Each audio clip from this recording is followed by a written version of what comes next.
Buenas tardes a todos. En primer lugar, me gustaría agradecer la presencia de cada uno.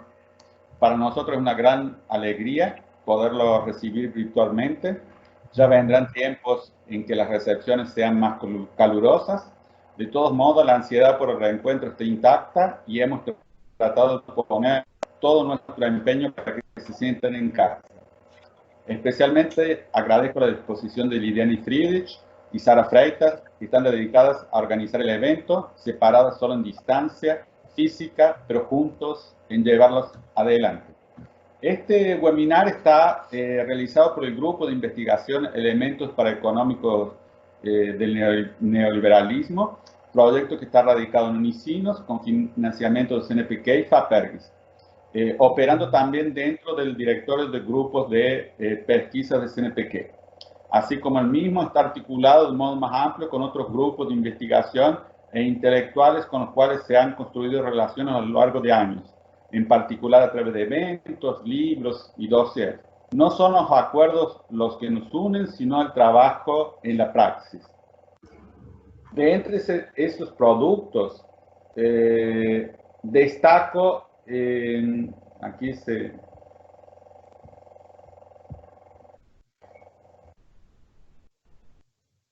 este libro que se los muestro a continuación.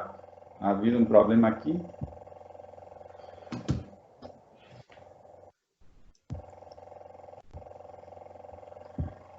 No sé si lo estarán viendo.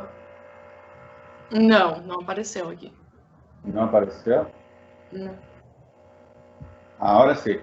Dentro de estos productos académicos destaco el simposio que tuvimos en Viena en 2012 y que diera lugar al libro que les muestro, que nos permitió solidificar contactos y tener más clara nuestra visión acerca del neoliberalismo, en especial la de ser un producto más lejano de lo que por la época se pensaba, por los cuales las investigaciones de Dita Pliwi, que está aquí presente, fueron de gran valor, así como ser una ideología que superaba la mera teoría económica, lo que a lo largo delimitaría el objetivo central de este proyecto, ¿cierto? Así, de un tiempo para acá, pensamos en dedicarnos más al estudio de los aspectos paraeconómicos del neoliberalismo, sus fundamentos y efectos sociales, jurídico-políticos, ideológicos, incluso religiosos, teleológicos y epistemológicos. Para los que quieran conocer más detalles, les podemos enviar por email el proyecto, así se suma, ¿no? Nos interesa mucho esa posibilidad de establecer diálogos, no precisan ser formales, diálogos informales también construyen inclusive muchas veces más de lo que los diálogos formales, ¿no? Para debatir acerca de todo esto es que el seminario se propone generar una serie de debates, tendrá regularidad quincenal. Ya les anuncio que el próximo estará a cargo del amigo José Francisco Puello Socarrás, que aquí está, que es colombiano, como él mismo se presentó, que participó del libro en 2013, en el cual se lanzara 8 tesis acerca del neoliberalismo. Inclusive ese texto me pareció muy importante porque marcó un aspecto del neoliberalismo que para mí es central y que es su resiliencia, ¿no?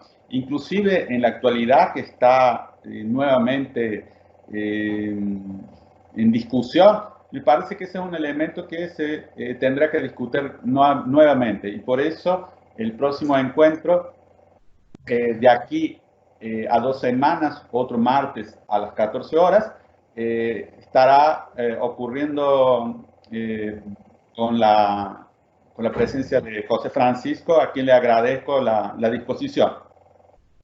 Bueno, para no hacer más larga la presentación, hoy quien nos va a hablar es Liliana Friedrich, que aquí ya conocieron, doctora en Historia por la Unicinos y actualmente profesora de la Universidad Federal de Pelotas.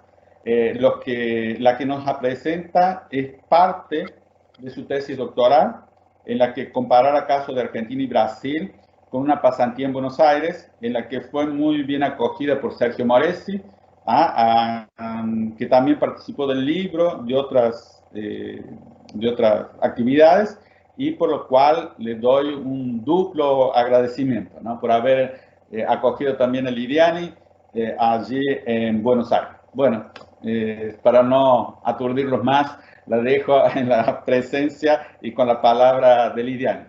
Gracias, Lidiane, por participar. É todo tuyo el tiempo agora. Sim. Bom, olá a todos. Buenas tardes para todos. Vou falar em português. Espero que todos compreendam. Vou falar despacito, porque meu espanhol também não está muito bueno. Então, se não compreendem algo, por favor, me levantem a mão, como está em la barra de ferramentas. Então, primeiramente, gostaria de agradecer ao professor Hernan, né, por esse convite para iniciarmos o webinar, que é um evento que nós já havíamos pensado em fazer antes da pandemia. Estávamos com medo pelas questões de conexão, acabou não saindo ano passado, e agora com a pandemia acabou se realizando essa série de palestras que nós vamos ter, e esperamos que com o tempo a gente possa fazer também um evento, né, que a gente possa discutir mais largamente essas questões sobre liberalismo e direitos na América Latina. Então, primeiramente, gostaria de agradecer o convite e dizer que o título da minha fala, que é Direitas Neoliberais na Argentina e no Brasil, dos anos 80 e 90, né, apesar desse título amplo, na verdade, eu vou falar sobre algumas direitas específicas, que são as direitas que vão se estruturar em torno dos think tanks. Então, eu tentei fazer um resumo da minha tese de doutorado, pensei mais ou menos 30, 40 minutos, qualquer coisa, se eu passar do tempo, o Hernan me avisa. E essa tese, então, ela se propôs a fazer uma análise comparada da atuação política dos institutos privados de pesquisa, conhecidos como think tanks, do Brasil e da Argentina. Especificamente, eu trabalho com dois institutos do Brasil, o Instituto de Estudos Empresariais e o Instituto Liberal, e da Argentina eu trabalho com o Instituto para o Desenvolvimento Empresarial da Argentina, conhecido como IDEA. Bom, os think tanks, acredito que todos estão familiarizados com o termo, né? Pode ser traduzidos como usinas de pensamento, e eles são institutos de pesquisa privados, sem fins de lucro, que produzem uma série de informação e conhecimento com o objetivo de influenciar em alguns aspectos da produção de políticas públicas, né? Eu trabalho especificamente com esses institutos de advocacy, que é um termo cunhado pelo James McGann, ou seja, esses think tanks de advocacy são ligados a grupos de interesses ideológicos e econômicos específicos, né, apesar de eles se manterem e se divulgarem, né, como desfiliado de algumas posições ideológicas. Apesar de manterem uma independência formal, né, eles são institutos, então, ideológicos que estão ligados a interesses específicos. Esses três que eu estudei na minha tese, eles foram fundados, são dirigidos e são financiados pela classe dominante dos dois países, tanto do Brasil como da Argentina. Então, qual que é o período que eu trabalhei com esses institutos? Eu trabalhei da redemocratização, do período da redemocratização do Brasil e da Argentina, então, a partir de 83, até o final da década de 90, que é o período, então, que essas políticas, elas vão se implantar em todo o mundo, né, e de forma bastante específica também na América Latina.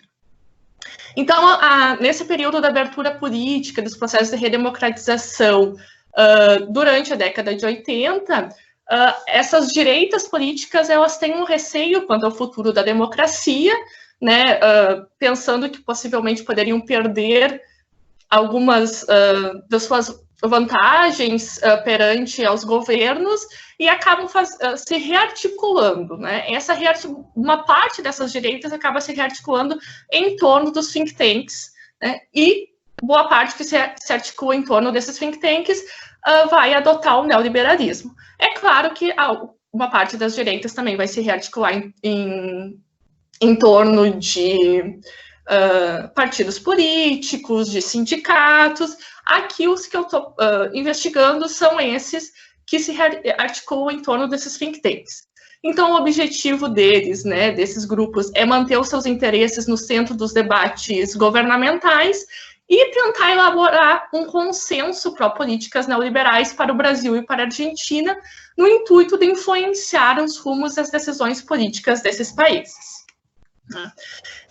Então, rapidamente, assim, só para colocar como é que eu estou pensando neoliberalismo e direitas, eu parto da concepção do Christian Aval e do Pierre Dardot, né, que o neoliberalismo pode ser considerado uma nova razão do mundo, mas também usei muitos trabalhos do professor Paulo Socarrás e do Dieter Paev, que estão aqui, e a partir dessas concepções, eu entendo, junto com esses autores, que o neoliberalismo, né, não são políticas apenas que se impõem de cima para baixo, via organizações internacionais de crédito, mas uma série de medidas e práticas que vão se estabelecendo e internalizando no nosso cotidiano. Ou seja, a partir de uma série de questões e de conceitos como indivíduo-empresa, né, cada pessoa deveria se entender como uma agência privada que deve se autogerir, um capital que deve se autofrutificar e gerar lucros, fazendo um sistema de empreendedorismo de si mesmo. Claro que essa internalização dessas concepções só foi possível a partir da implantação de vários dispositivos de disciplina, de coação e de convencimento, né, que obrigaram também os indivíduos a governar a si próprios, cedendo à lógica de competição e da autovalorização pessoal.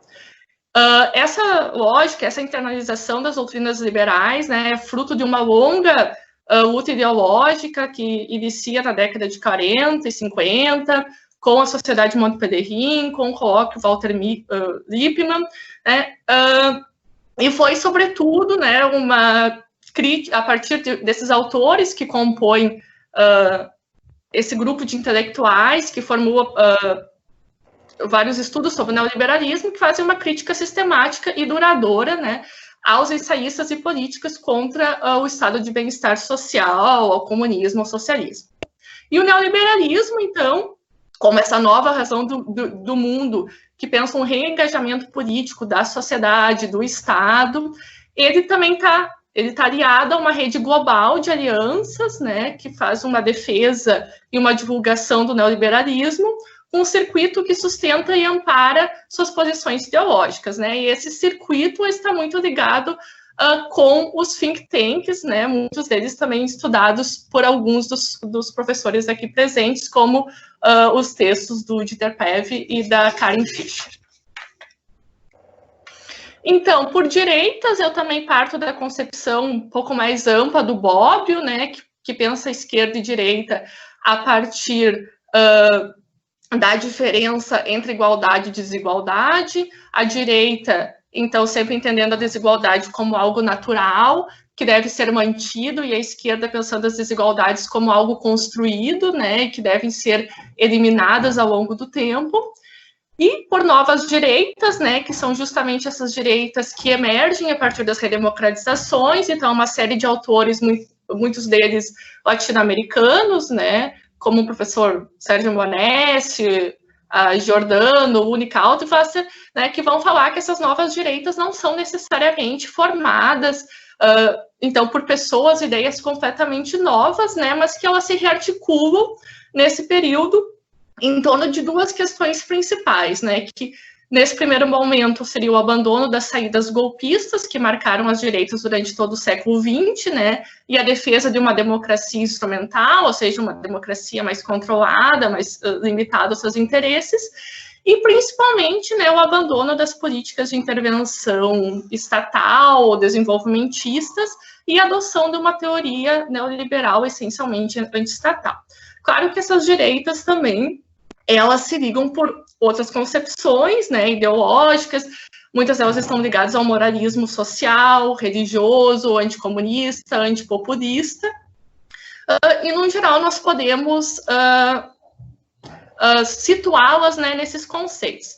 É claro que esse conceito também de novas direitas está limitado a um período histórico, né? A partir desse período que eu trabalho, de década de 80 e 90, é mais fácil falar desse apoio à democracia do que recentemente, né? Onde as direitas novamente apelaram, né, a golpes, que a gente pode chamar de golpes brancos, golpes de mão, mas que são novamente saídas não democráticas para os seus problemas políticos. Mas, enquanto nesse período que eu estou avaliando, 80 e 90, pode-se dizer que essas direitas estão mais compactuadas dentro da democracia. Estão me ouvindo bem? Sim, perfeito, tá? Continua. Tá. Então, agora eu vou entrar especificamente nos institutos que eu trabalho. O Instituto Liberal, então, ele foi fundado no Rio de Janeiro, em 1983, pelo Donald Stewart Jr., com o objetivo de difundir as ideias neoliberais para a sociedade brasileira. O Stewart Jr., ele entendia que a literatura sobre o neoliberalismo no Brasil era muito escassa, por isso havia necessidade desses institutos e de organizações se ocupar da produção e da circulação dessas ideias. Logo, esses institutos se expandiram para 8 capitais do Brasil, sendo que os institutos mais importantes são o do Rio de Janeiro, São Paulo e o de Porto Alegre, né, que são os que do Rio Grande do Sul, né, que são os que eu analisei. Os outros das outras capitais, como Paraná, Minas Gerais, Brasília, Bahia, Pernambuco e Ceará, eles tiveram uma vida mais curta e eu não tive muito acesso às produções deles. Então, para um dos fundadores também do Instituto Liberal, o Roberto Bonhausen, o Instituto Liberal teria uma missão no Brasil que poderia ser resumida por uma palavra, que seria esclarecer, né? Que para ele as ideias do liberalismo, elas são lógicas, coerentes, que visavam valorizar o ser humano, e que se o Instituto soubesse comunicar, né, a população brasileira, logo, né, eles convenceriam sobre a necessidade da implantação das políticas de livre mercado no Brasil. O Instituto Liberal, ele se ocupou de uma série de atividades de produção e divulgação, né, com o objetivo, então, de convencer e internalizar essas perspectivas neoliberais para o Brasil. Num primeiro momento, o objetivo deles era convencer os seus próprios pares, ou seja, os homens de negócio do Brasil, os grandes empresários, alguns políticos, e depois a massa da população. Primeiro, eles diziam que havia necessidade de convencer, primeiramente, os empresários, né? E eles eles atuaram com uma série de atividades, né? Desde a tradução e a publicação de autores liberais e neoliberais. Eles traduziram muitos livros do Hayek, do Friedman, do Wood von Mises e de outros pensadores neoliberais. Publicaram muitos livros, revistas, cartilhas, ou seja, materiais de diversos formatos, de diversos graus de complexidade, dependendo também do público a que eram destinados, né? Todos esses materiais eles tinham o objetivo de servir como instrução ideológica do seu público, né? Produziam também alguns resumos sobre o pensamento de alguns autores. Eles também realizavam uma série de eventos, né? Em sua maioria que eram cursos de formação para públicos selecionados, né? Como empresários, jornalistas, militares, advogados. Esses cursos geralmente eram realizados para um público que eles chamavam de formadores de opinião, ou seja, eles que deveriam, primeiramente, ser convencidos, né, da necessidade de se implantar as políticas neoliberais no Brasil. E também se ocuparam muito da proposição, né, e da confecção de propostas de políticas públicas, das quais elas eram enviadas, então, para os senadores e os deputados no Brasil.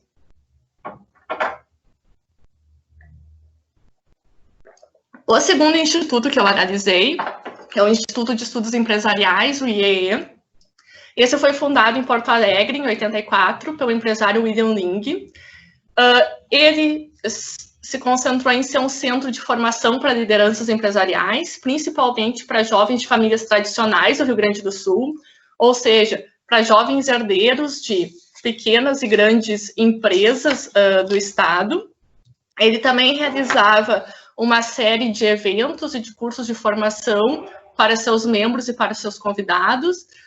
Em geral, eram eventos fechados, mas eles tinham uma atividade pública, né? A principal atividade pública deles era a realização de um evento, Fórum da Liberdade, que foi realizado desde 88 em Porto Alegre. O objetivo do IEE era fazer um treinamento intelectual dos seus membros, né, justamente com base nos conceitos de economia de mercado e livre iniciativa. Quem podia ingressar no IEE geralmente eram pessoas até 35 anos, ou seja, eram pessoas já que tinham uma formação universitária e que tinham, de certa forma, uma idade que poderiam mudar de ideias e ser mais facilmente formatados, digamos assim, né? E o objetivo deles com esse treinamento era justamente defender com argumentos lógicos, que os seus membros pudessem defender com argumentos sólidos os valores do Instituto, né? Algumas frases deles chamam bastante atenção e eu vou citar rapidamente para vocês, para a gente ver os termos que eles falavam desses membros, né? Então, eles falam que o objetivo dessa formação do IEE seria que seus membros saíssem dali como apóstolos para ir colocando as suas ideias em outras entidades. E uma outra citação, que eles falam que mais que a catequese dos princípios do liberalismo, os líderes do IEE esperam que seus discípulos defendam permanentemente a causa em associações de classe, entidades empresariais, sindicatos e, se possível, no próprio governo. Então, essas palavras, apóstolos, catequese, discípulo, né, elas mostram muito claramente essa intenção, né, de doutrinar, de realmente estabelecer que eles realmente se tornassem, né, discípulos e apóstolos, seguidores das ideias de livre mercado.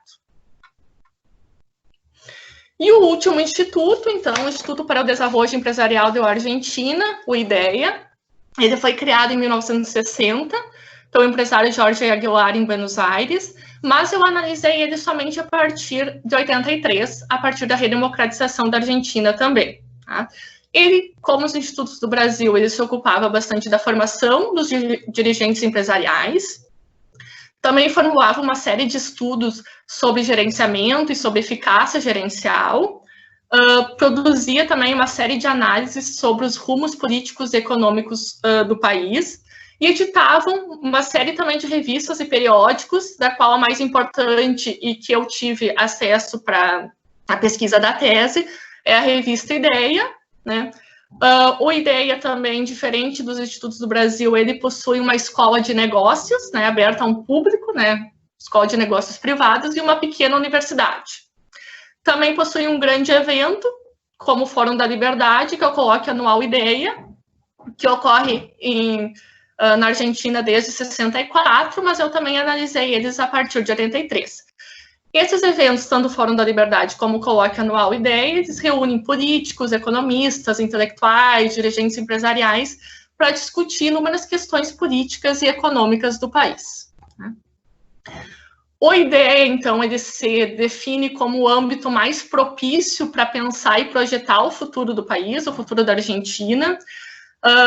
Ele se define também como um espaço privilegiado para promover o diálogo entre diversos setores da sociedade. Na verdade, esses setores são mais os setores de negócio, né? E para promover fórmulas de consenso que contribuíssem, né, para o progresso da Argentina em diversos campos. Então, eles sempre se colocavam como um instituto que se capacitava para constituir uma voz ativa no empresariado, né, com capacidade de influência na agenda pública do país. Os três institutos, então, eles batiam muito na tecla que havia necessidade de profissionalizar os empresários, que para eles tinha uma baixa capacitação, né, profissional, que deveriam se modernizar a partir, né, de ideias gerenciais mais modernas, ou seja, a partir de ideias gerenciais liberais. Eu não vou ter tempo aqui de entrar especificamente no que como eles produziam as suas ideias, né, de fazer uma análise mais apurada sobre isso. Eu levantei algumas questões que eram mais abordadas nas publicações desses 3 institutos, tá? Peguei as coisas que eram mais semelhança, não que eles eram totalmente iguais, mas eu vi muito mais semelhanças do que diferenças nesses 3 institutos. Então, uma das coisas que era muito discutida era o papel do Estado, né? O Estado sempre era visto como ineficiente, que havia muita intervenção nas suas políticas e que, como um órgão essencialmente corrupto. Então, eles sempre salientavam, né, os 3 institutos, a necessidade de reestruturar as funções do Estado e enxugar as suas funções, né? E criticavam muito a intervenção na economia, né? Diziam que essa atacava a liberdade individual dos seres humanos, dos indivíduos desses países. Também criticavam muito a legislação trabalhista e previdenciária, né? Falavam que era preciso modernizar essas legislações, que era preciso haver uma livre negociação entre patrões e empresados e flexibilizar as relações trabalhistas dos dois países. Sempre criticavam essas leis, dizendo que elas eram atrasadas, incompatíveis com a nova ordem política e econômica do final do século XX, diziam que elas poderiam ter sido necessárias no período que foram criadas, né, nas décadas de 30 e 40, mas que agora elas eram completamente atrasadas e desnecessárias, né? E uma das coisas também que batiam muito que eles batiam muito na questão é que o Estado não poderia nunca ser árbitro das negociações e que as negociações entre patrões e empregados deveriam ser feitas diretamente entre eles. Outra questão bastante salientada nesses 3 institutos era a importância, né, então, de construir uma sociedade de mercado, ou seja, a importância de se aplicar o neoliberalismo ou o liberalismo, né? Geralmente, os 3 institutos falam muito mais no termo liberalismo do que neoliberalismo, de implantar o neoliberalismo enquanto política econômica e social desses países, né? Falavam sempre da liberdade econômica como eixo das demais liberdades e que o neoliberalismo seria, então, uma solução para os problemas de desenvolvimento dos países da América Latina e que não havia, como falava Margaret Thatcher, que não havia outra alternativa para os países, né, da América Latina ou do mundo a não ser implantar as políticas de livre mercado. Outra questão bastante abordada por eles é a questão da educação, principalmente a educação pública. Para esses 3 institutos, né, principalmente os institutos do Brasil, eles falavam que a educação tinha que ser vista como um problema típico do mercado e não do Estado, ou seja, que a educação deveria ser toda passada para o sistema privado, né, e que deveria ser descentralizada, ou seja, cada instituição de ensino poderia escolher o formato que iriam estabelecer as suas aulas, os seus projetos, e que o Estado deveria apenas auxiliar economicamente aqueles mais carentes, né, e não produzir produtos educacionais, ou seja, o Estado não deveria manter escolas e universidades, elas deveriam ser apenas mantidas pelas instituições privadas. Claro, para isso eles acabam propondo uma série de coisas como os cheques de educação, que são bastante conhecidos, mas que seria basicamente para os ensinos básicos, né, fundamental e médio, mas o ensino superior seria todo privado. Mesmo que ele fosse financiado, no final da graduação, a UNO teria que repagar, né, ressarcir o Estado por aquele investimento. Então, esses 4 pontos eram bastante debatidos, né, a questão do Estado, da legislação trabalhista, do neoliberalismo, da educação, né, com a tentativa de elaborar consensos, né, sobre a realidade social e naturalizar, né, esses pontos de vista perante a sociedade.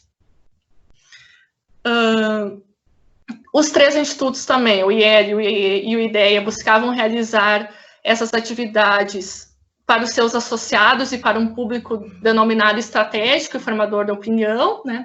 Como eu já falei antes, elas eram voltadas para os homens de negócio, para advogados, juristas, jornalistas, professores universitários, estudantes de economia, administração e até militares, né, por caso específico do IED, que fazia cursos até dentro da Escola Superior de Guerra.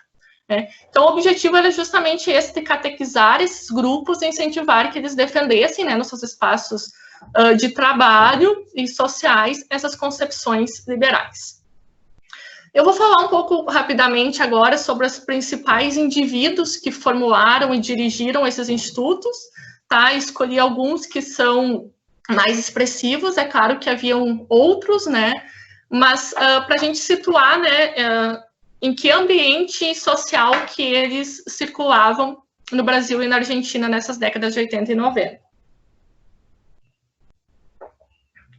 Então, o fundador do Instituto Liberal do Rio de Janeiro, o Donald Stewart Jr., ele era dono da construtora Ecisa, que foi uma das pioneiras da construção de shopping centers no Brasil.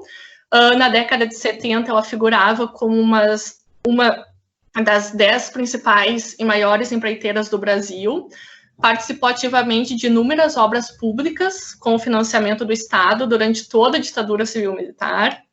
Então, antes do Donald Stewart Jr. começar a criticar o Estado, ele se beneficiou muito com todas essas políticas econômicas do Estado, né, durante toda a ditadura civil-militar.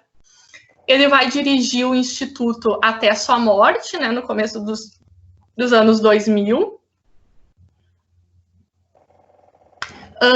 Também uma coisa expressiva de alguns dirigentes do Instituto Liberal, é que eles mantinham uma produção intelectual bastante expressiva dentro dos institutos, né? O Stewart Jr., ele traduziu um livro do Hayek, ele escrevia livros e artigos, né? Era membro de diversos think tanks neoliberais dos Estados Unidos, da Europa, da América Latina, inclusive membro da Seleta Sociedade Montpellerin, e tinha contatos, né, pessoais e de negócios com vários membros e fundadores dos institutos liberais ao longo do Brasil. Então, além do Stewart Jr., alguns outros membros foram importantes para a fundação e o financiamento do Instituto Liberal, né, como o Jorge Gerdau, do Grupo Gerdau, o Roberto Conder Bonhausen, banqueiro da Unibanco, e o Winston Ling, que é hoje da Alvebra. Ele mantinha também uma parceria bastante estreita com o conhecido neoliberal brasileiro, né, que é o Henri Maxud, que acho que o pessoal do Brasil já deve ter ouvido falar, que era dono da empreiteira Hidroservice e da revista Visão, né? Tanto a empreiteira Hidroservice como a Ecisa se beneficiaram muito, né, do Estado durante a ditadura. Eles tinham contatos de negócios muito próximos, ou seja, né, um às vezes formulava os projetos e o outro executava. E o Maxud, então, dentro dessa revista Visão, né, é uma das primeiras, acho que é a primeira revista liberal do Brasil, divulgava textos e propostas de livre mercado e traduzia muitos livros e artigos de autores liberais, principalmente o Hayek, o Friedman e o von Mises. O Maxud, ele foi responsável pelo financiamento das 3 vindas do Hayek para o Brasil no final da década de 70 e início da década de 80, e é numa dessas conferências, então, que o Stewart Jr. conhece o Hayek, se aproxima dele, né? O Hayek acaba fazendo contato dele com o Atlas Institute para fundar o Instituto Liberal, então, no Brasil. O Donald vai propor logo que funda o Instituto Liberal, que os associados do Rio de Janeiro fundassem sedes nos seus estados, né, para angariar mais apoiadores e financiadores ao Instituto. Ele acreditava que o corpo a corpo seria muito mais efetivo do que um instituto concentrado no Rio de Janeiro, né, ou seja, aproximar esses indivíduos dos TTs era importante mesmo que, num primeiro momento, eles não tivessem afinidade com o livre mercado. Um outro indivíduo importante que fundou o Instituto Liberal de São Paulo é o Roberto Conder Bonhausen. A família Conder Bonhausen é uma família bastante importante de Santa Catarina, uma família de empresários, políticos e banqueiros. Esteve envolvida na política em partidos conservadores nesse estado durante todo o século XX e segue no século XXI. Ele também tinha uma função intelectual dentro desses institutos, né, produzia muitos artigos de opinião e de análise política e econômica do país, que publicava, né, tanto no IEL como nos maiores jornais do país. Uma análise mais apurada desse discurso do von Hausen é feita pelo professor Ari Minella, da UFSC. E duas pessoas que são muito importantes para a formulação do neoliberalismo no Brasil são os membros da família Ling, né? Os irmãos Winston e William Ling. Winston Ling, que fundou o Instituto Liberal do Rio Grande do Sul, e o William Ling, que fundou o Instituto de Estudos Empresariais. Ambos eram filhos, né, de imigrantes chineses e são donos de empresas da área de petroquímica e de fertilizantes. Então, esses irmãos, né, além desses dois institutos, eles também possuem um centro cultural, que é o Instituto Ling, e eles afirmavam, então, que a primeira dificuldade que tiveram no Rio Grande do Sul era justamente convencer os seus pares da importância de adotar o livre mercado, porque muitos empresários se beneficiavam do Estado, né, e queriam manter esses benefícios. Também falavam da importância de criar uma massa crítica que lesse e discutisse os autores liberais. Assim, eles incentivavam e financiavam também a formação de uma série de intelectuais e de estudantes liberais para que eles pudessem profissionalizar os institutos, né? Porque sem essa profissionalização intelectual seria impossível produzir materiais bem fundamentados, teoricamente, sobre o livre mercado. E eles também tinham uma ligação bastante direta com o Stewart Jr., né, que proporcionou que praticamente todas as atividades que ocorriam no Rio de Janeiro ocorressem também no Rio Grande do Sul. Tá? Ou seja, uma série de cursos, eventos, palestrantes importantes que iam para o Rio e para São Paulo também vinham diretamente para o Rio Grande do Sul. É importante salientar que todos eles, eu citei apenas 4 nomes aqui, mas tem outros mais importantes, mas eles também ocupavam postos dirigentes em outras associações e federações dos empresários, né, como a Fiesp, a Farsul, a FEComércio, a Federação do Bancos, entre outros. Fala, Hernan. Sí, solamente para ir cerrando, digamos, a tu comunicación, si no, vamos a estar hasta mañana contigo.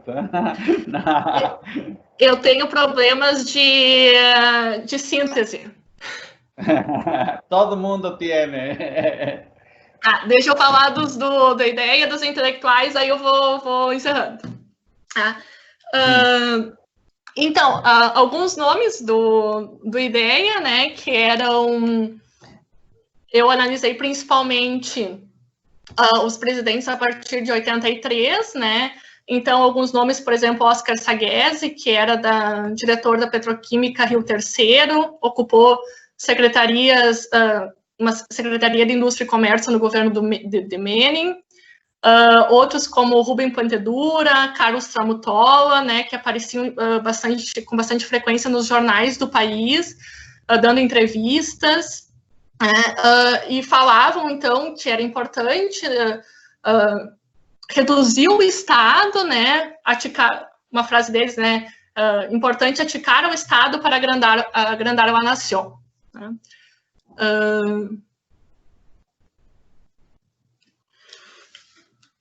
Então, muitos deles também, o Otto Félix de Barrio também, muitos deles circulavam também em outras associações, né, uma boa parte deles integrou o grupo conhecido como Capitães da Indústria, criado em 85, né, para pensar e influenciar esse período democrático na Argentina, e também estavam ligados, né, à Associação Cristiana de Dirigentes, à União Industrial da Argentina, à FIEL e à Sociedade Rural Argentina.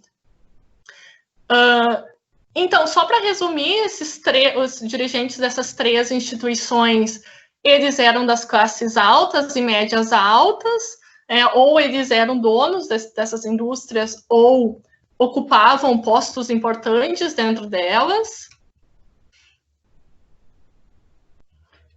O Instituto Liberal se preocupou em manter uma base de intelectuais bastante expressiva, né? vou citar 3 deles, né, que é o Og Leme, o Arthur Chagas Diniz e o José Luiz Carvalho, que tinham mestrado e doutorado em economia pela Universidade de Chicago, foram alunos do Friedman e eram responsáveis por essa formulação teórica e discursiva, pela produção de projetos e publicações dentro dos institutos. Os outros institutos, o IDEA e o IE, mantinham alguns profissionais, né, alguns intelectuais, o IDEA mais na revista e na pós-graduação, e o IEE mais contratava em períodos específicos, né, para dar cursos específicos dentro do Instituto. Mas o que mantinha mesmo um grupo de intelectuais era o Instituto Liberal. Vários desses eram professores universitários, né, e eu pude perceber uma recorrência nas universidades que eles atuavam no Brasil e na Argentina. Deixa eu passar. Então, várias coisas são importantes, né, da atuação deles, os cursos de capacitação, algumas cartilhas, por exemplo, que o Instituto Liberal fazia para um público infantil, o projeto que o Instituto Liberal do Rio Grande do Sul fez de distribuição de livros liberais para 80 bibliotecas públicas do Estado, a ligação deles com outros institutos, think tanks neoliberais do mundo, né, principalmente o Instituto Liberal com o Atlas Foundation e a Liberty Fund, que financiou, né, inúmeros eventos e publicações. Importante falar tanto o Fórum da Liberdade como o Colóquio Ideia. Eles reuniam uma série de políticos, né, durante seus eventos, né, todos os governadores do Rio Grande do Sul palestraram na abertura do Fórum da Liberdade, e no Colóquio Ideia, o Menem, né, participou mais de 7 vezes do evento na década de 90, né, para ver como essa recorrência com políticos também era bastante importante para esses eventos que eram considerados símbolos dos institutos, né, para concretizar o nome deles e dar visualidade nacional. Uma coisa que é importante destacar, já para quase encerrando, Ana, é que enquanto o Instituto Liberal e o IEE tiveram uma importância de protagonismo no Brasil, enquanto construtores e divulgadores da ideologia neoliberal, na Argentina outros institutos foram mais importantes nesse sentido, né, como a Fundação Mediterrânea e a FIEL, que o professor Hernan estudou e ainda estuda, né. O IDEA é importante, né, mas ele não era tão citado nas suas análises políticas. Eu considerei importante estudar eles porque ele reunia algumas características importantes, como aproximação com centenas de empresários, né, eles conseguiam congregar mais de 400 grupos empresariais, né, além do que eu já falei, né, a realização de eventos e publicação de uma revista mensal que circulava em todas as classes dominantes do país. Então, para concluir, agora mesmo, o que eu cheguei à conclusão na tese, né, que justamente a expansão e a consolidação desses 3 institutos, ela se dá num período em que o ideário pró-mercado estava em franca ascensão no mundo, né, e que os think tanks tiveram uma importância crucial para o enraizamento dessa doutrina nos 2 países. Eles se constituíram, né, ou tentaram se constituir como autores destacados nesse processo de produção de políticas públicas e de pautas econômicas, tentando naturalizar esse processo para a opinião pública, construir consensos da importância de aplicar essas políticas neoliberais. Obviamente, eles não agiam sozinhos, né? Eles, a partir de uma grande rede com think tanks, políticos, meios de comunicação, eles conseguiram efetivar, ou tentaram, pelo menos, efetivar esse consenso sobre a necessidade de aplicação das políticas neoliberais, justamente com esse trabalho que era massivo e permanente, né, de convencimento das classes médias e altas do país sobre a importância de implantar as políticas neoliberais nesses países, e eles se colocando, então, como atores indispensáveis nesses debates políticos e econômicos da sociedade. Então, era isso. Desculpa passar o tempo. No, agradecemos, Lidiane, ¿no? Y siempre sabemos que tenemos mucho más que hablar de lo que el tiempo disponible, ¿cierto? Entonces, creo que ha sido un placer para todos escucharte. Ha habido una una pequeñas interferencias por internet, etcétera, pero creo que ha sido fructífero para todos. Inclusive hay algunos que están ansiosos por hacer preguntas. Les pido, ya preguntaron ahí si está abierto debate, sí, vida académica tiene que ser debate. Sí. Una de las cosas que más extraño de Argentina es el debate, precisamente. Argentina, las universidades brasileñas son, yo digo que son una especie de unidad de terapia intensiva, ¿no? El debate es muy, y el Unicinos lamentablemente más aún, el debate está muy ausente. Por lo contrario, Argentina, y creo que Uruguay también, o Gabriel Bukele está ahí, es la hiperpolitización, ¿no es cierto? Entonces, por ahí también abruma. De todos modos, ya hay gente que se está inscribiendo. Pueden inscribirse por el chat y también pueden levantar la mano, ¿no? Pueden hacer la pregunta por el chat. Vos las podés leer, Lidiani. Yo conozco a Raquel, ya levantó la mano. Raquel hace tiempo que está con la mano levantada por el chat. Como yo he tenido el placer de dirigir, entre comillas, porque Lidiani son esas personas que no precisan mucha dirección, ¿no? Y conozco bastante más de lo que ha presentado su tesis. Y una de las cosas que más me llamó la atención, y creo que puede ser importante para que los que están asistiendo tengan en cuenta, inclusive es para que vos amplíes el comentario, es lo que vos descubriste en tus cosas, ¿no? De que el neoliberalismo en Brasil parecía un poco menos diversificado, menos fino que el neoliberalismo en Argentina. Inclusive eso se observaba en los debates y las reuniones que se realizaban, ¿no? Especialmente el coloquio de IDEA, que tú comparaste, y el coloquio y el Fórum de la Liberdade de aquí de Porto Alegre, casualmente, ¿no? Son los eventos más importantes del neoliberalismo en un país y otro, y donde se puede tener un termómetro de cómo son las discusiones, ¿no? Y eso me parece que es muy importante tu trabajo, porque nos ayuda a comprender las limitaciones que nuestro digo, porque me siento brasilero, ministro de Fazenda Guedes, inclusive el anterior, Meireles, ¿no? De que son personas que parecen neoliberales salidos de la década del 70 y no neoliberales que tuvieron una formación un poco más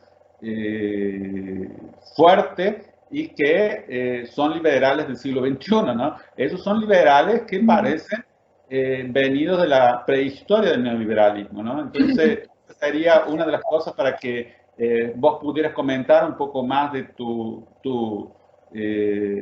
trabajo, ¿no? Pero claro, hay más preguntas de los que están asistiendo y las queremos escuchar, ¿no? Entonces, yo voy a hacer las veces de moderador, ¿no? Entonces, con la palabra Raquel, que está aquí, después Julio Ernesto.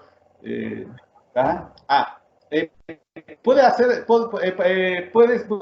por el microfone, Raquel, não tem problema. Oi, vocês me escutam? Sim. Então, eu faço pergunta em português, espanhol, pode ser em português? Tá.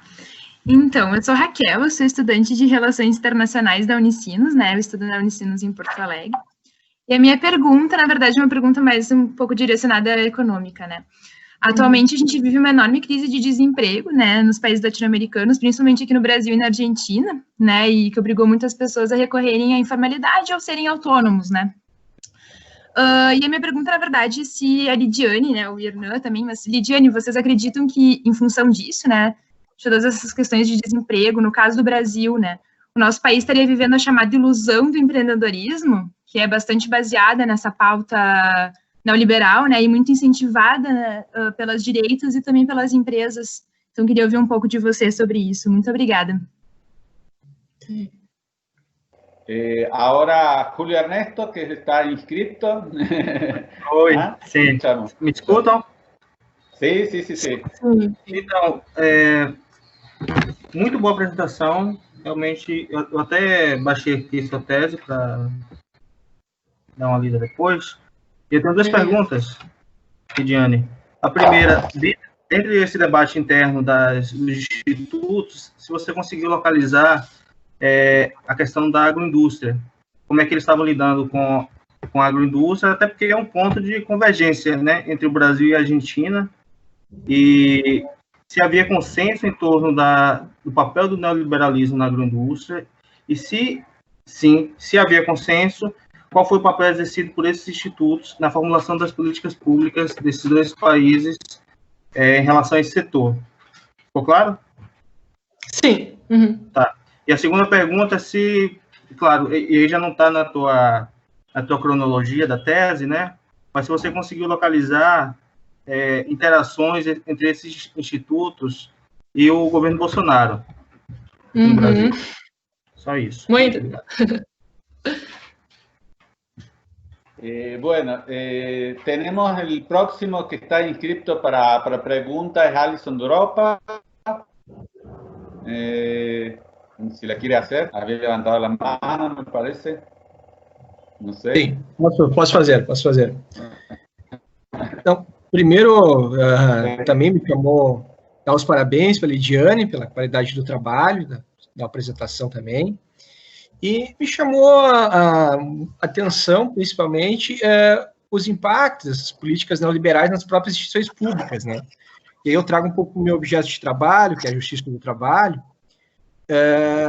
que a gente percebe nos próprios processos trabalhistas uma evolução nessa ideologia, seja nos argumentos das próprias decisões das justiças do trabalho ou dos trabalhadores, como na forma até mesmo de encaminhamento por parte dos advogados das petições iniciais, né? Eu trabalho especificamente como a Justiça do Trabalho interpretou a terceirização, o fenômeno da terceirização da década de 80 aos dias atuais, e percebo, fica evidente nos processos, que uma Justiça do Trabalho que tinha uma posição favorável à legislação trabalhista lá na década de 80, que considerava essa forma de contratação, a terceirização, como ilegal, foi modificando seu entendimento, principalmente por via também de palestras, institutos que davam formação aos juízes, aos desembargadores e ministros da Justiça do Trabalho, né? Até chegar ao extremo que agora em 2017 o STF diz que na negociação direta entre trabalhadores e patrões deve sempre se levar em consideração a livre iniciativa das partes. Parece o máximo em relação a isso. Mas a minha pergunta específica é se você conseguiu, se foi também objeto, eu não li sua tese, mas se foi objeto da sua tese também o processo de resistência ao neoliberalismo ao longo do tempo. É isso. Obrigado.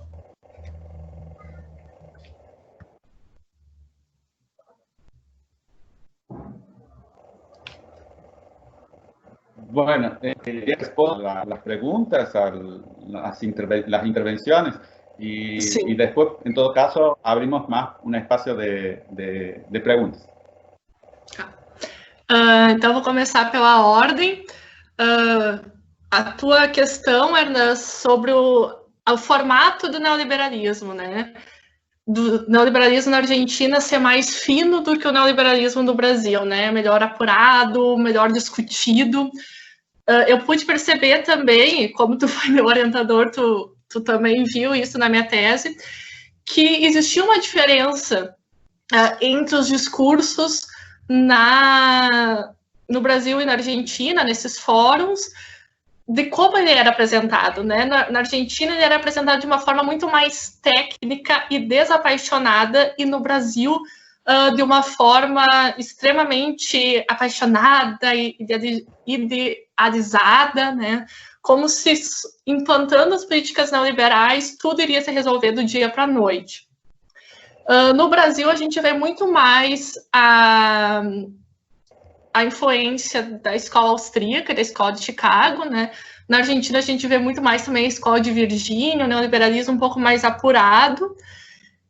E como tu falou, né, sobre a questão de o nosso ministro da Economia, né, o Guedes fazia parte do Instituto Liberal, participou de muitos fóruns da liberdade, e eu vejo que é muito dentro dessa perspectiva também, né, de ser...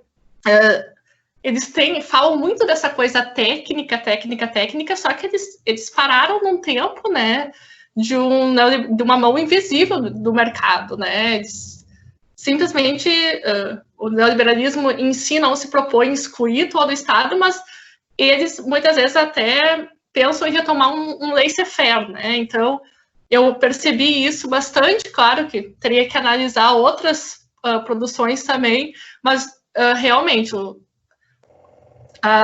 debate sobre o neoliberalismo na Argentina é muito mais aprofundado que no Brasil. A Raquel... obrigada, Raquel. Falou sobre a questão do desemprego, né, e a ilusão do empreendedorismo, né. Justamente é isso, assim, o que geralmente se coloca dentro dos debates, tanto do Brasil como da Argentina, é que se existe desemprego, se existe crise, é porque o neoliberalismo não foi implantado da forma correta e da forma profunda como deveria ser, né? Então, essa ilusão do empreendedorismo, que empreendendo, tendo livre mercado, tudo vai dar certo, isso é muito presente, né, nos dois países, e é muito presente, uma coisa que chama muita atenção na Argentina, né, que um dos autores que eu trabalho, se eu não me engano, é Beltrán, não lembro o primeiro nome dele, fala que muitos empresários acabaram perdendo, né, investimentos em termos econômicos com a entrada do neoliberalismo na década de 90, principalmente a partir do governo Menem, mas mesmo assim eles justificavam porque essa era a pauta da época, né, a pauta do empreendedorismo, do liberalismo, e toda essa questão do desemprego que tu colocou também era pensada justamente nessa lógica. Não há livre mercado suficiente, por isso que existe o desemprego, a pobreza, a miséria, tudo é colocado nesses termos da não aplicação correta, digamos, do livre mercado.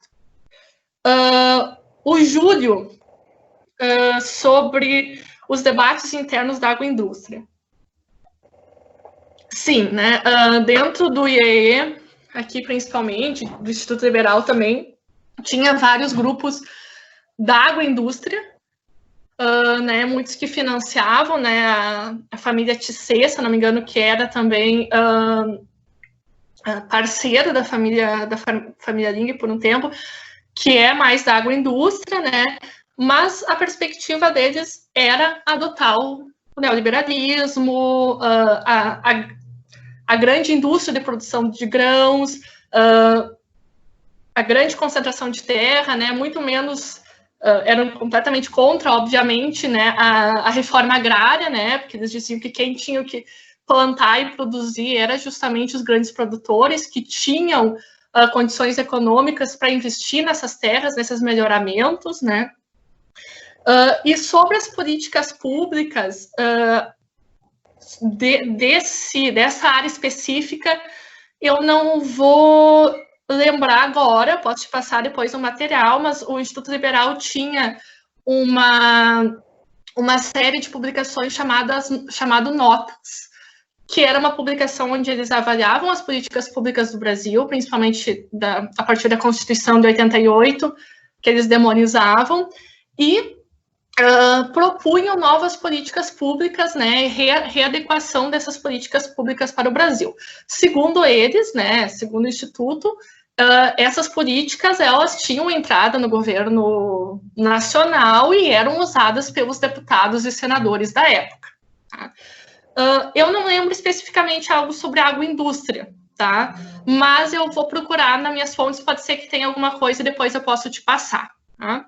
Mas, no geral, é justamente isso, é a aplicação do neoliberalismo para a agroindústria, para a produção de alimentos, de grãos também, que só a partir disso que se venceria, na lógica deles, né, a pobreza e a falta de alimentos no mundo. Para o ADES, a interação do Instituto com o governo Bolsonaro. Bem, tem várias ligações, por exemplo, saiu, na época das eleições, algumas reportagens, né, que colocaram que um dos grandes apoiadores do Bolsonaro é um dos criadores, né, do Instituto Liberal do Rio Grande do Sul e do IEE, que é o Winston Ling, e que teria sido o Winston Ling que apresentou o Guedes para o Bolsonaro. Né? Então, a gente tem também toda uma conexão, né? Esses institutos, por muito tempo, justamente essa questão de defender a liberdade, né, colocar a liberdade em cima de tudo, mas é como uma frase, um termo que o Hernan gosta bastante também, o paradoxo ortodoxo, né, você apoia até determinado ponto essa liberdade, né, mas eles não viram nenhuma preocupação em apoiar um candidato, né, antidemocrático, preconceituoso, entre outras coisas, como o Bolsonaro é. É óbvio que nem todos os liberais apoiaram o Bolsonaro, né? Mas uma boa parte dessa gama de liberais e dessas pessoas que articularam esses institutos apoiaram, fizeram campanha e fazem parte de uma rede de fake news também, né? Inclusive, né, sobre o coronavírus. Há poucos dias o Hernan me marcou numa publicação, né, que um dos membros é uma das pessoas que mais publica fake news sobre o coronavírus no Brasil. Então, tem uma relação bastante expressiva aí, só que eu acabei não investigando a década de 2000 para cá, mas pretendo fazer um dia ainda. O Alisson, sim, essa questão trabalhista sempre me chamou muita atenção, até porque na minha dissertação eu trabalhei com uma questão trabalhista, então algo que me chamava muita atenção os projetos deles sobre a flexibilização trabalhista. É importante, né, salientar que vários desses projetos eles foram aprovados a partir do Temer e do Bolsonaro, né? Ou seja, esses projetos de flexibilização eles já estavam prontos desde a década de 80 e 90, que não passou durante o governo FHC, acabou passando depois. E sim, essa questão de falar dos advogados e juristas serem favoráveis nessa flexibilização é uma coisa bastante destacada, porque o Instituto Liberal viu com muita importância trazer os juristas e os advogados para dentro dos institutos e fazer muitos cursos de formação para eles, né? Então, eu tenho vários exemplos ali que eu dou na tese, inclusive cursos que aconteciam dentro das universidades, né? Dentro da PUC, dentro da Unicinos, de outras universidades, até dentro das universidades públicas, né? Com cursos de formação justamente para ir internalizando, né, essas concepções neoliberais também nesses grupos, né, de advogados e da Justiça do Trabalho que deveriam defender as políticas trabalhistas. Mas, como a gente sabe, essas são políticas que vão se internalizando, inclusive dentro dos grupos de resistência e sindicais. Sobre a questão da resistência ao neoliberalismo, eu não estudei, eu só trabalhei com a questão da divulgação.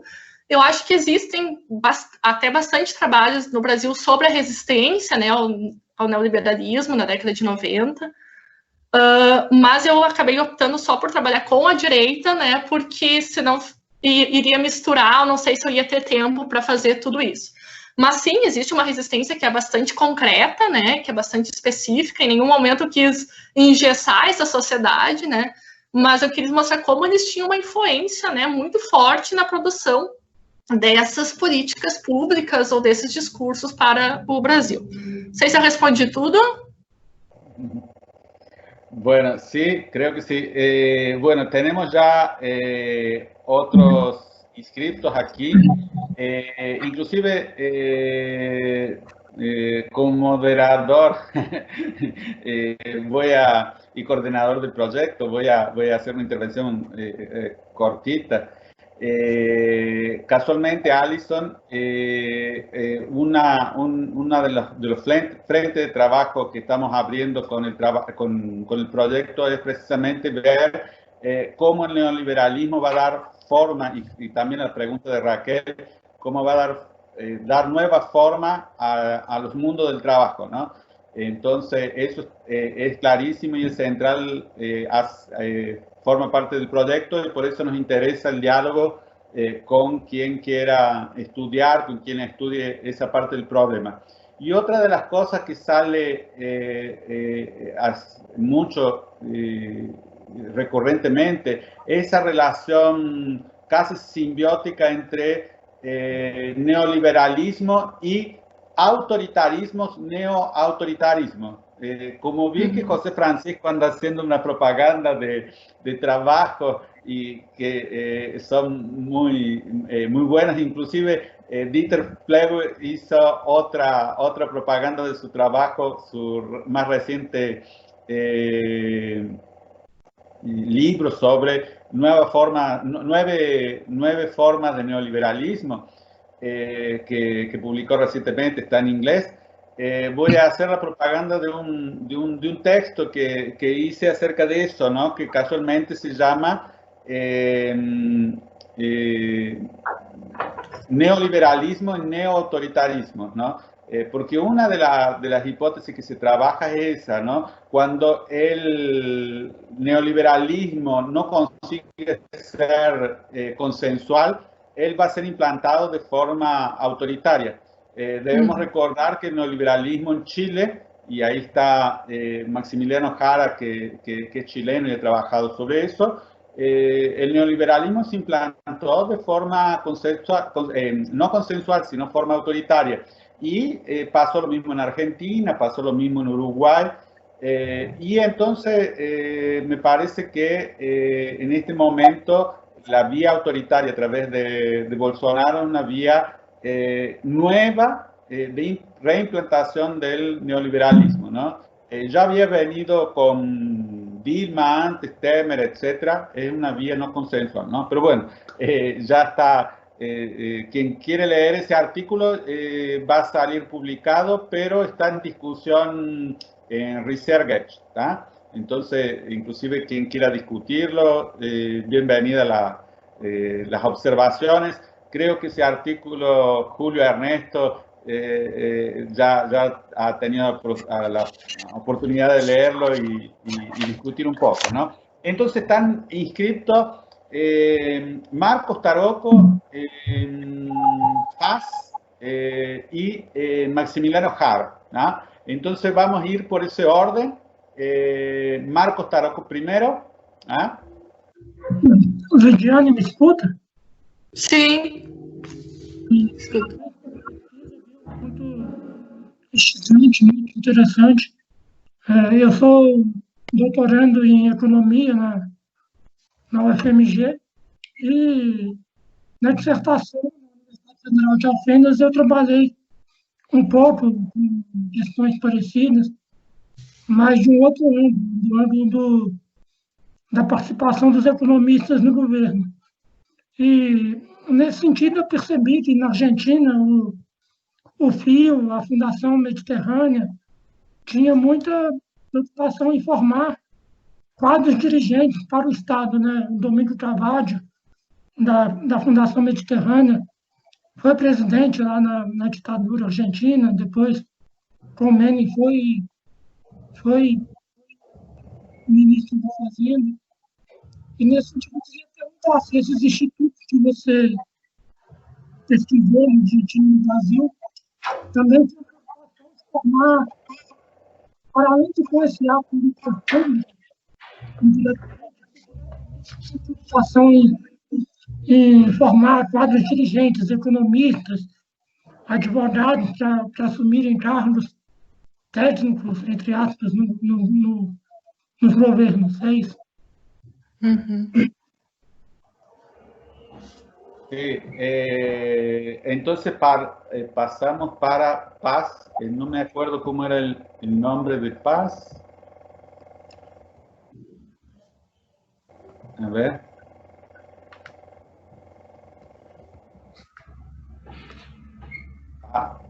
Paz. Aquí estoy medio... Paula, não é? Paula Paz, sí.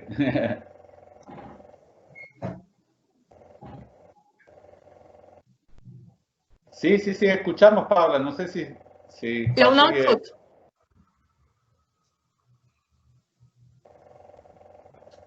No está. Paula.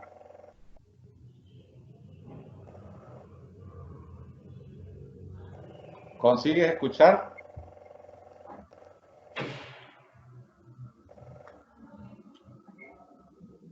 A ver, vamos a ver si o consigo. microfone. Sí.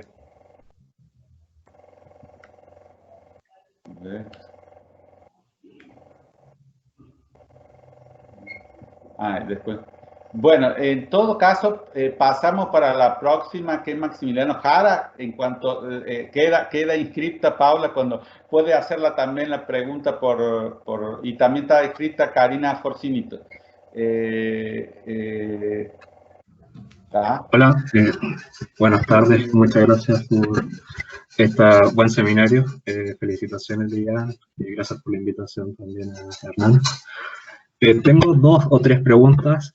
Voy a tratar de hablar lento porque mi español es un poco rápido. La primera pregunta es, ¿acaso los think tanks mencionados estaban insertos en un campo intelectual dentro de Brasil o Argentina? Porque hasta lo que puedo entender, lo analizaste como sujetos aislados. Entonces quería ver la relación, o sea, más allá de la dimensión empresarial. Entonces quería ver si había un campo intelectual más amplio. Habían universidades que proveyeran de académicos intelectuales, había medios de comunicación que replicaran sus planteamientos. Entonces quería ver si podía hacer esa red intelectual más amplia, porque, o sea, supongo que hay una plataforma detrás de los think tanks para difundir sus ideas. Y lo segundo que me llamó la atención es que pareció mostrarse al neoliberalismo como, o sea, la recepción del neoliberalismo como una recepción acrítica de un canon global. Entonces quería ver si es tan acrítica la recepción o existe alguna innovación brasilera o argentina en ambos casos, porque no sé, puede ser una réplica de qué canon también, porque qué canon es que podría ser replicado. Y esas son mis preguntas. Muchas gracias, Diana. Gracias, Max. Gracias, Maxi. Muy buenas tus preguntas. Casualmente eso sería parte de un inmenso debate, ¿no es cierto? Bueno, vamos de nuevo a ver si Paula Paz consiguió finalmente... Oi, estão me ouvindo? Sim, agora sim. Boa tarde a todos, boa tarde, Lidiane, professor Hernão. Primeiramente, parabenizar a Lidiane pela ótima apresentação, excelente, pelo trabalho de tese. Bom, a minha pergunta é se você identificou as propostas neoliberais voltadas para as políticas públicas no âmbito parlamentar, tanto no Brasil quanto na Argentina. E quais eram essas principais propostas, se elas aprovadas na década de 80 e 90, se havia uma semelhança entre elas, dessas propostas na Argentina e no Brasil, e se elas tiveram sucesso, se elas foram aprovadas. Essa é a minha pergunta. Muito obrigada pela participação, né, por poder participar, e parabéns por esse evento, por esse debate. Obrigada. Obrigada. Muchas gracias, Paula. Karina Forcinito, de Argentina, ahora está... Bueno, ¿qué tal? ¿Cómo les va? ¿Cómo andan? Gracias. Gracias por la invitación y gracias por la exposición. Excelente. Hago una breve preguntita que quizás fue abordada, pero mi portugués es muy malo y que me perdí, que tiene que ver un poco poco con si ella en su trabajo, si Lilian ha encontrado algún vínculo, algún grado de coordinación entre las usinas de pensamiento, entre los principales intelectuales orgánicos, que ella trabajó durante el periodo, a nivel entre Argentina y Brasil, pero también a nivel Mercosur, digamos, en general, y con Chile también. Si se ha encontrado algún grado de coordinación supranacional de las iniciativas orientadas al diseño de política pública. Esa es la pregunta. Gracias. Bueno, gracias, Karina. Entonces pasamos a la resposta de Liliane. Sim. Agora eu vou começar de trás para frente. Então, Karina, sim, esse vínculo ele era presente, né, entre diversos institutos e think tanks neoliberais do Brasil. Por exemplo, o Ebert Fund e o Atlas, eles acabavam financiando vários projetos do Brasil, principalmente projetos para discutir essas políticas públicas, para tentar redesenhar essas políticas públicas do Brasil. Acredito que os think tanks, os outros think tanks neoliberais da Argentina, Fiel e Fundação Mediterrânea, tinham mais contatos, né, com outros think tanks latino-americanos e supranacionais do que o próprio IDEA. Mas no Brasil, essa conexão ela é muito grande, né, com a troca de expertise. Quem ajudou a formular o Instituto Liberal foi o Anthony Fisher, né, que é conhecido por ter fundado o Atlas, o IEA, né, tanto nos Estados Unidos como na Inglaterra. Depois essa troca de experiências entre eles, como organizar, como financiar a grande circulação, né, de intelectuais e pensadores liberais que ocorriam também entre a Argentina, o Brasil e esses outros países. Esses membros importantes dos think tanks, eles iam se conectando e se reafirmando a sua importância, né, justamente porque eles iam passando, né, de instituto a instituto, né, tentando formular essa rede desses grandes nomes, né, grandes e pequenos, né, nem todos eles são importantes, assim, ou têm produções tão expressivas nesses países, mas nessa rede de fazer cursos, de produzir alguns artigos, alguns livros, havia essa conexão bastante forte, bastante expressiva entre os institutos, né, e entre as redes supranacionais de think tanks, né? O Instituto Liberal e o IEE, eles tinham conexão com cerca de 30, 40 think tanks do restante do mundo, né? Inclusive, numa das publicações do McGann, se eu não me engano, e também da Karen Fisher e do Dieter Pfeffer, eles têm um certo mapa, né, dessas conexões entre os institutos. O Instituto Liberal e o IEE, ele aparece bastante. No IDEA, eu não vi tanto essa conexão, tá? Mas dentro dos outros, né, do Fiel e da Fundação Mediterrânea, ela é mais presente. Paula, se eu identifiquei projetos no âmbito parlamentar. Sim, eles tinham uma preocupação, né, os três institutos, para modificar as constituições de seus países, né, inclusive o Instituto Liberal e o IEE produziram as suas próprias ideias de constituição, né, suas próprias propostas de constituição. As principais coisas que eles abarcavam eram o tamanho do Estado, as possibilidades de influência na economia, a diminuição dos gastos públicos com serviços básicos e a já citada legislação trabalhista e previdenciária.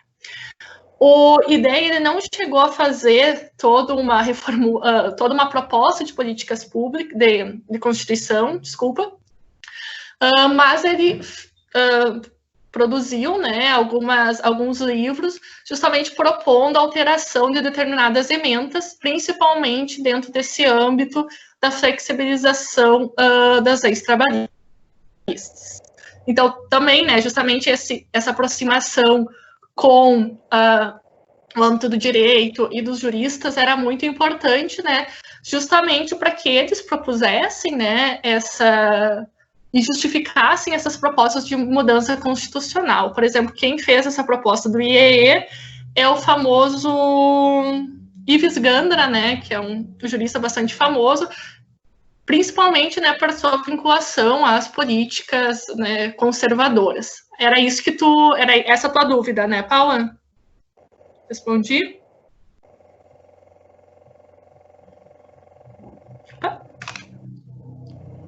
Tá, vou seguir, então. Max, sobre a questão do campo intelectual, né? Sim, acabei tendo que ficar 30 minutos, 40, a gente acaba se atrapalhando do que é importante muitas vezes, né, do que não é, e deixa algumas coisas de fora. Sim, eles tinham uma conexão bastante expressiva, né, com os meios de comunicação, né, muitos artigos de opinião assinados diretamente por esses institutos eram enviados para os maiores jornais de circulação dos dois países. Eles tinham algumas conexões dentro das universidades, né, não deu tempo de eu citar especificamente, mas tinha pelo menos 4, 5 universidades do Brasil que esses principais pensadores intelectuais do Instituto Liberal eram professores, assim como muitos do IDEA também, por exemplo, a UCEMA, né, a Universidade Católica da Argentina, no Brasil a IBMEC, a Santa Úrsula, a Fundação Getúlio Vargas, assim também como alguns expoentes, né, que acabavam sendo professores e atuando dentro das universidades também. Então, há uma aproximação, sim, com esse campo intelectual, né, há alguns outros, por exemplo, o Guilherme, né, ele foi um cara que ele trabalhou na CEPAL, né, ele teve muitos atritos com o Prebisch, assim que se fala, dentro da CEPAL, depois trabalhou como assessor do Roberto Campos durante a ditadura, ou seja, né, eles estão ligados, estão conectados a uma rede que sustenta e que divulga as suas ideias, né, muitas delas também, né, faziam alguns cursos de formação para professores de escola básica, algumas cartilhas para o público infantil que eram massivamente distribuídos nas escolas. Então, a gente tem, sim, uma conexão muito forte entre esses meios de comunicação, entre muitos dos políticos, né, de partidos de direita, que acabavam sendo financiados pelos mesmos integrantes ou financiadores dos institutos, tá? E a universidade sempre foi esse ponto que eles queriam conquistar, né? Justamente porque eles diziam que as universidades e as escolas no Brasil eram muito ideologizadas e que era preciso, né, vencer o que eles chamavam do câncer do marxismo, né, e instituir as políticas neoliberais, cada vez mais acabavam incentivando a formação de centros acadêmicos com estudantes neoliberais. Esses centros acadêmicos de estudantes pela liberdade, que são centros que existem em todo o mundo, né, acabam sendo mais expressivos no Brasil a partir da década de 2000, mas já nos anos 80 e 90 já tinha, né, esse movimento, esses estudantes, esse grupo de professores e de intelectuais que impulsionava, né, a disseminação dessas ideias dentro de um grande campo intelectual.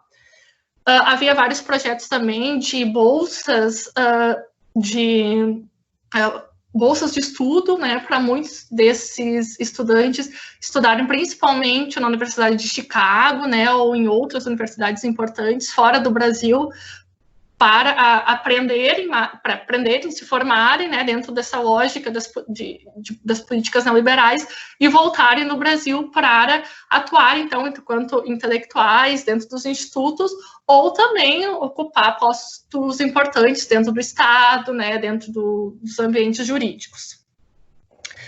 A outra questão do Max sobre a inovação do Brasil e da Argentina do neoliberalismo. Bom, assim, dentro do campo dos trabalhos que eu usei na tese, assim, todos os autores, eles sempre falam que cada país acaba implantando o neoliberalismo de acordo com a sua cultura política, né? A gente não tem simplesmente uma implantação de cima para baixo de um modelo que deu certo no Chile, vai dar certo na Argentina e no Brasil. É claro que era isso que eles queriam, mas não necessariamente é isso que esses países vão fazer, né? Tanto no Brasil como na Argentina, e acho que todos os países que vão implantar o neoliberalismo vão implantar, né, de acordo com a sua cultura política, de acordo com as necessidades e as possibilidades de cada país, né? A Argentina vai implantar o neoliberalismo de uma forma muito mais aprofundada na década de 90, com o Menem, mas ela já tinha, né, um espectro durante as ditaduras que começaram a implantar essas políticas, né? Já tinha todo um campo preparado para que na década de 90 elas fossem melhor aceitas e mais implantadas com mais profundidade. No Brasil, não, né? No Brasil, a gente tem uma ditadura que ela é mais voltada para políticas de intervenção, né, econômica do Estado, e na década de 90, com o Fernando Henrique Cardoso, com o Collor, a gente tem a implantação de algumas políticas neoliberais, mas vamos dizer que de uma forma um pouco mais branda, né, do que na Argentina. Isso também tem muito a ver, então, com a nossa forma de entender a política, com a preparação que esse país tinha para aceitar e para aprovar todas essas políticas públicas, né? Tanto, enfim, que eles tentam inúmeras vezes modificar a Constituição. Em 93 tem toda uma tentativa de mudar a Constituição no Brasil, algumas pautas importantes acaba passando apenas 2 ou 3, né? E muitos outros projetos que acabam passando apenas por medidas complementares. Então, sim, cada país ele inova, né, de acordo com as possibilidades, com a cultura política que eles acabam tendo. O Márcio Taroco, o teu áudio falhou um pouco, Márcio, na hora que tu estava fazendo a pergunta, mas acho que tu me perguntou sobre a questão da construção de quadros dirigentes, né, para atuar no Estado, né, como a Fiel e a Fundação Mediterrânea. Sim, o objetivo deles era fundar quadros dirigentes, né, para atuar dentro do Estado, para serem economistas, para serem advogados, para serem empresários. Alguns eles conseguem, né, chegam a um patamar mais alto, outros acabam tendo um destaque mais dentro dessas empresas, mas muitos dos políticos que hoje a gente está vendo ocupando ministérios, do Bolsonaro, da época Temer, até alguns da época Dilma e Lula, eles fizeram parte, sim, desses institutos. Não significa que essa formação dos institutos era tão completa assim, né, para essa formação, né, muitos deles começavam no instituto, iam para fora do Brasil fazer esses mais cursos de formação, mas muitos deles que ocupam hoje cargos políticos, e aí a gente tem o Paulo Guedes, a gente tem o ex-ministro que era da Educação, o Vélez, que participavam, tem alguns outros que são secretários do Bolsonaro, Salim Matar, ou seja, a gente tem vários nomes que eram dirigentes que se constituíram dentro desses institutos e que ocupam quadros dirigentes dentro do Estado, né, ou que são grandes advogados de respeito, de renome. Então, sim, eles tinham essa preocupação de formar quadros dirigentes, né, porque para eles, justamente, a questão é que faltava no Brasil, né, esse pensamento liberal, faltava um quadro de profissionais, tanto de advogados, de intelectuais, que pudesse, né, implantar essas políticas, defender essas políticas em nível público, né. Então, sim, eles têm essa formação e essa preocupação, né. Alguns dão mais certo que outros, né, e alguns têm uma formação um pouco mais aprofundada, né, apurada que outros, né? Por exemplo, tem um dos intelectuais do Instituto Liberal, que é um professor da USP, se não me engano, que é o Roberto Fendt Jr., que eu escutei algumas palestras dele, é um liberalismo muito mais aprofundado, né, requintado do que alguns outros que a gente vê por aí, o próprio Guedes, né, que é muito mais superficial. Então, acho que eu respondi, era isso. Bueno, gracias, Viviane. Inclusive, también voy a hacer una pequeña intervención. El objetivo de ese proyecto es precisamente discutir muchas de esas cosas que también se discutieron aquí en tu intervención, Lidiane, ¿no? Y en las preguntas que se colocaron. Por eso creo que el webinar va a colaborar en ese sentido y que a lo largo del mismo podamos ir profundizando todo eso. Por dos cosas. Una, porque el neoliberalismo está lejos de ser un pensamiento único, ¿no? Inclusive estaba recordando un texto de Dieter Plegue, que él analiza el consenso de Washington casualmente y enfoca en la convertibilidad argentina, ¿no? Es decir, la convertibilidad argentina fue en contramano del mandamiento del tipo de cambio fluctuante, ¿no? Entonces hubo soluciones que fueron originales y que fueron a contrapelo del pensamiento dominante ortodoxo del neoliberalismo, ¿no? Inclusive ahí nos pasó el dato correcto del libro Nine Lives of Neoliberalism, que está para download gratuito, ¿no? ¡Qué bueno! Que ya lo ponemos para leer, porque casualmente una de las cosas que él ha hecho, los trabajos de él, así como el de Dardot y Laval, es ver que hay muchos neoliberalismos, inclusive habría que ponerlos en plural. Y casualmente eso puede ser la clave para su resiliencia, y es algo que ellos, los que estudian en Alemania el neoliberalismo, están viendo. Hay una reconversión del neoliberalismo que se está dando a través de variantes heterodoxas del mismo, ¿no? Es decir, no sé si tiene a ver con el espíritu nacional alemán que quieren reeditar, pero ellos han observado eso, ¿no? Inclusive la predominancia que está teniendo Alemania, Angela Merkel, la Unión Europea, puede indicar en ese sentido, ¿no? Una ordoliberalización del neoliberalismo. Es decir, el ordoliberalismo salió ya cuando se constituyó la Mont Pelerin, pero hubo variantes de neoliberalismo, ¿no? Entonces, esa es una de las intenciones del proyecto y algo que hemos trabajado y que vamos a discutir y ciertamente va a ser muy provechoso para todos, ¿no? Bueno, no saludé a Hugo Busso. Hugo Busso fue mi compañero en la universidad, filósofo. Estaba por ahí, estaba viviendo en Francia ahora. Fue presidente del centro de estudiantes cuando era alumno. Ha sido un gusto estar aquí. Él está estudiando también el neoliberalismo en esa perspectiva. Entonces, un abrazo. Bueno, ya vamos llegando al final. Esperamos que nos podamos ver el próximo martes en este horario. Inclusive la difusión la voy a hacer un poquito más extensa porque ha habido algunos...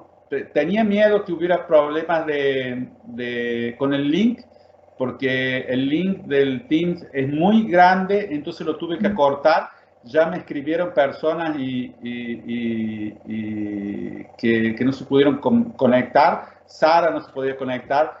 Juan Odicio de Argentina también tuvo problemas, pero dice que van a ver el audio, el video grabado, ¿ah? Y esperemos que estén con nosotros el próximo, de aquí a 2 martes. La exposición va a estar a cargo de José Francisco Pueblo Socarrás, y no duden en escribirme si tienen problemas de conexión. Vamos a tratar de solucionarlo, porque sabemos que estas cosas ocurren, ¿no?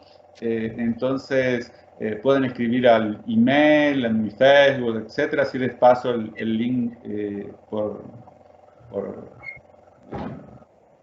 si tienen alguna dificultad. Aquí Julio Ernesto nos dice, la próxima reunión sí va a ser el 9 de junio a las 14 horas, ¿está? En principio, estén atentos, ya los voy a divulgar. Inclusive ahora los voy a poner en el link, en el mailing a todos para poder acompañarnos.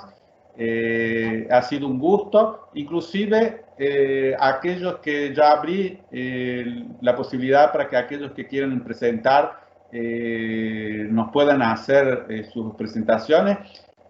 Tengo en mente que la próxima, bueno, va a ser una de un colombiano. Estamos conversando con un argentino para que nos exponga, pero también nos gustaría que haya exposición de diversos países de América Latina o del mundo, ¿no? Entonces, hacer una especie como de, se dice en Brasil, rodicio, un giro por distintos países. Nos encantaría escuchar gente de Chile, de Perú, de México, de los lugares con los cuales tenemos contacto, y sabemos que hay excelentes trabajos, ¿no? Entonces, esperemos que esta iniciativa prospere y que no quede solamente en un webinar. Esto es solamente la disculpa para poder trabajar en conjunto, al mal tiempo, buena cara, como se dice. Yo nací en una calle que se llama Antonio Machado, ¿no? Entonces, ya desde chico supe que el camino se hace al andar, ¿cierto? Entonces, es donde se hacen amigos, se hacen compañeros de trabajo y se hacen proyectos, ¿no? En la praxis donde se construye todo eso, ¿no? Entonces ha sido un gusto, espero que lo hayan aprovechado, espero que los inconvenientes que pueda haber habido de la conexión no hayan sido muchos, ¿no? Entonces los esperamos de aquí a 2 martes y será un gusto nuevamente, ¿no? Saludos a todos. Si Liliani se quiere despedir, si alguno otro se quiere despedir, también tiene el micrófono aberto. Muito obrigada a todos pela audiência, por terem feito questões, escutado. Desculpa algum erro, que nós estamos aprendendo ainda, né, a mexer nessas tecnologias e às vezes dá uma trancada.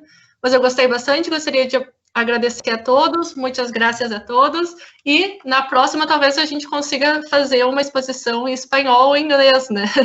Mas enquanto foi em português mesmo. Gracias y hasta pronto. Ô, pessoal. Sim. Julio Ernesto. Só queria agradecer pelo espaço. Isso. Queria agradecer pelo espaço, foi realmente muito boa a discussão. E queria convidar todos para participar do Congresso Virtual da UFBA, aqui da Universidade Federal da Bahia, em Salvador, que está ocorrendo desde semana passada, e vai dia 18 e vai até dia 29 agora. E está ocorrendo toda virtualmente, as mesas estão todas disponíveis no YouTube, enfim, são muitas atividades.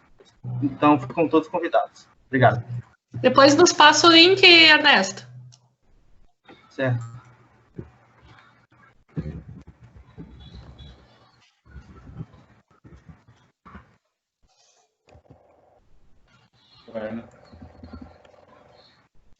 Bueno, saludos a todos. Vamos cerrando por aquí. formalmente buenas tardes.